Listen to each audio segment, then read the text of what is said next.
নমস্কার বন্ধুরা, কেমন আছো তোমরা সবাই? আবারও চলে এলাম তোমাদের কাছে নতুন একটা ভিডিও নিয়ে। আজকের ভিডিওতে কথা বলবো নবরাত্রি নিয়ে। নবরাত্রি কি?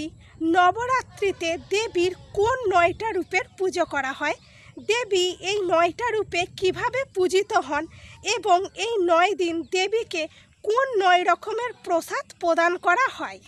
নবরাত্রি কি? হিন্দু শাস্ত্র মতে মহালয়ার পরের দিন থেকেই শুরু হয়ে যায় দেবীপক্ষ। দেবীপক্ষ শুরু থেকে দুর্গাপূজার শেষ দিন দশমীর দিন পর্যন্ত এই 9 দিনকে বলা হয় নবরাত্রি। নবরাত্রিতে দেবী দুর্গার 9টি রূপের পুজো করা হয়ে থাকে। তো এবার জেনে নেওয়া যাক দেবীর কোন 9টি রূপের পূজা করা হয়। প্রথম দিন দেবী শৈলপুত্রী, 2 নম্বর দেবী ব্রহ্মচারিণী, 3 নম্বর দেবী চন্দ্রঘণ্টা, 4 নম্বর দেবী কুষ্মান্ডা, 5 নম্বর দেবী স্কন্দমাতা, 6 নম্বর দেবী কাত্যায়নী, 7 নম্বর দেবী কালরাত্রি, 8 নম্বর দেবী মহাগৌরী, 9 নম্বর দেবী সিদ্ধিদাত্রী। এবার জেনে নেওয়া যাক এই 9টি দেবী কিভাবে পূজিত হন।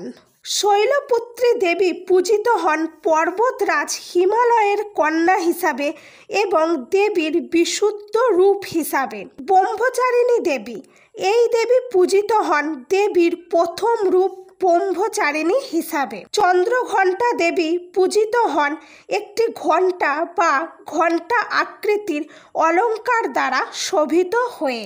কুষ্মান্ডা দেবী, এই রূপে দেবী সৃষ্টি এবং ঐশ্বরিক শক্তির উৎস হিসাবে পূজিত হন। স্কন্দমাতা দেবী কার্তিক দেবের মা হিসাবে পূজিত হন এবং দেবীর এই রূপটি লাল রঙের হয়ে থাকে। কাত্যায়নী দেবী, এই রূপে দেবী তার শক্ত এবং উগ্র রূপে পূজিত হন। কালরাত্রি দেবী, এই রূপে দেবী তার ভয়ঙ্কর রূপ হিসাবে পূজিত হন, যিনি সমস্ত অশুভ শক্তিকে দূর করে থাকেন। মহাগৌরী দেবী, দেবীর এই রূপ পূজিত হন পবিত্রতা, শুভ্রতা ও শক্তির প্রতীক হিসাবে। সিদ্ধিদাত্রী দেবী, দেবীর এই রূপ পূজিত হন সিদ্ধি ও জ্ঞানের সঞ্চারণ হিসাবে। বিশ্বাস করা হয় এই রূপে দেবী সমস্ত প্রকার সিদ্ধি ও পরম জ্ঞান প্রদান করে থাকেন। এবার জেনে নেওয়া যাক এই 9 দিনে দেবীকে প্রসাদ হিসাবে কি প্রদান করা হয়। নবরাত্রিতে দেবীকে দুধ, চিনি, ঘি দিয়ে তৈরি বিভিন্ন রকমের ভোগ নিবেদন করা হয়। দুধকে পবিত্র ও শুদ্ধতার প্রতীক হিসাবে দেখা হয়।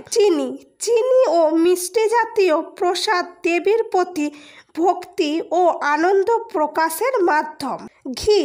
ঘি হলো একটি পবিত্র ও শুভ উপাদান যা দেবীর আরাধনায় ব্যবহার করলে ইতিবাচক ফল লাভ করা যায়। ফলে নবরাত্রিতে দেবীকে দুধ, চিনি, ঘি প্রদান করলে দেবী প্রসন্ন হন এবং তার ভক্তদের আশীর্বাদ করে থাকেন। তো যদি ভিডিওটা ভালো লাগে অবশ্যই একটা লাইক করে দিও, চ্যানেলটাকে সাবস্ক্রাইব করে পাশে থেকো। সবাইকে শুভ শারদীয়ার অগ্রিম শুভেচ্ছা। সবাই ভালো থেকো, সুস্থ থেকো। রাধে রাধে।